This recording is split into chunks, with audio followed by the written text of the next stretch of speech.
What's up, guys? Mason the Brock Henderson. This is NCIS Season 14, Episode 3, Privileged Information. And this was another good one. I've said this before about NCIS, but generally you always get a good case, good character stuff going on, and good humor involved. It seems like that every single time. That's what you're gonna get. That's always what you're gonna get. So I don't really mind seeing the fact that we're still getting good stuff, even if it's not anything groundbreaking, even if it's not anything like, oh my gosh, that was incredible. I've kind of come to expect. I mean, we're on the 14th season of NCIS. The fact that they're still putting out good stuff week after week, the fact that it's still enjoyable and there's still new stuff to look at, it's kind of impressive. The fact that they've gone this far with it. But the important thing, I think, in this episode, and I said this in the last review, you have better jokes this time. Like, Tony is officially off the show. So I wanted to see something new. I wanted to see fresh jokes. Now that he's gone, what jokes are these two new characters going to bring? We got a little bit of it last week with Quinn because she worked as a Proby trainer for so long. We got some jokes with her like that. You know, she was messing with Bishop, saying, oh, you were in... Actually, that may have been the first week. I can't remember now. But, you know, there were some jokes about her being the Proby trainer, what it was like to train them, stuff like that. But we didn't really get anything new from Torres, mainly because this was kind of introducing us to him being on the team. You know, like, the first time he's actually on the team, what's it going to be like for him? It's a bit of a transitional phase for him. And we got some jokes about that now. You know, like last week it was, okay, here he's trying to adjust to being on a team. He's been a lone wolf for so long. It makes sense that it's going to take some time to adjust. Well, this week we're actually getting jokes now where they're at the crime scene and he's holding the suit that they normally wear to do all the crime scene stuff. And he's just like, it's like a little kid who doesn't want to go do chores, so they're just kind of standing off to the side, like hoping that their parents don't ask them to go do the chores. You know, they're just kind of standing there, like waiting, like, are they going to ask me to do it? He's sitting there next to McGee and just kind of like standing off to the side, like not saying anything.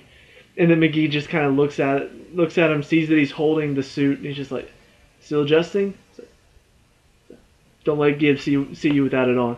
And it's just kind of, you know, it wasn't a huge, like, laugh out loud type moment, but it was still pretty funny to see him just sitting there, just kind of like, I don't want to put this on. It was pretty funny.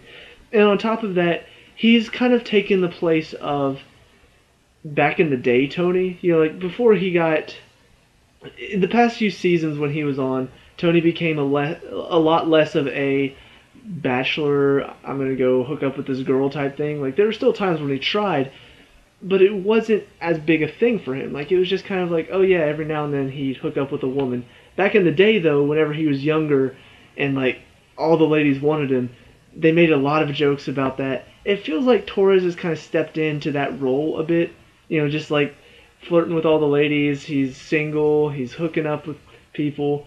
The one joke where McGee's waiting in the car, he's holding his burger. He's just like, come on, man, I need my burger. It's getting cold. And he's just flirting with some yoga pant wearing lady, and just like gets into the car. And McGee's like, seriously? I've been waiting for my food. I'm starving, and you're gonna go flirt with the yoga pants lady over there? And he's like, for your information, she gave me the information about the tenant that's going to give us the lowdown on, you know, the woman who died, or the woman who died's sister, and the suspect in this case. McGee's like, oh, you owe me apologies.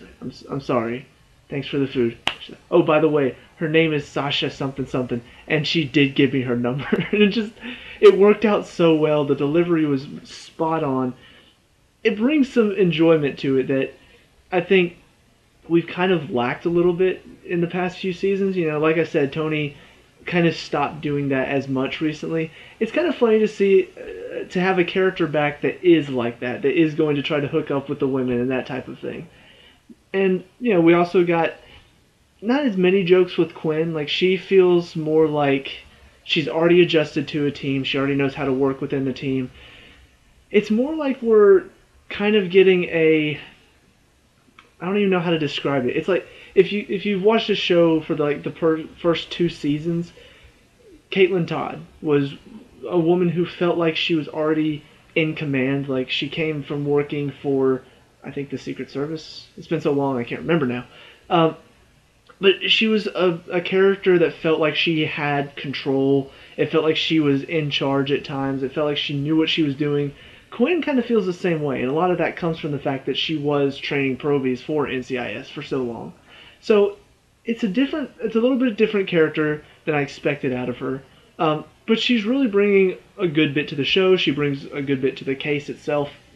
Maybe not so much with the humor, but I feel like Torres has picked up the humor a little bit. So maybe there will be times whenever Torres is a bit more serious and she's got the humor side, and then there will be times where she's a bit more serious and focused on the case and he's got the humor side. So, it's nice. It's a little back and forth. I like it. It's working out well so far. The case itself, I thought, was fairly interesting. You've got a woman, looks like she possibly jumped off the top of a building, and is it a suicide or is it attempted murder? The lady that's treating Gibbs, his psychiatrist, comes to him and says, I can't say anything about it.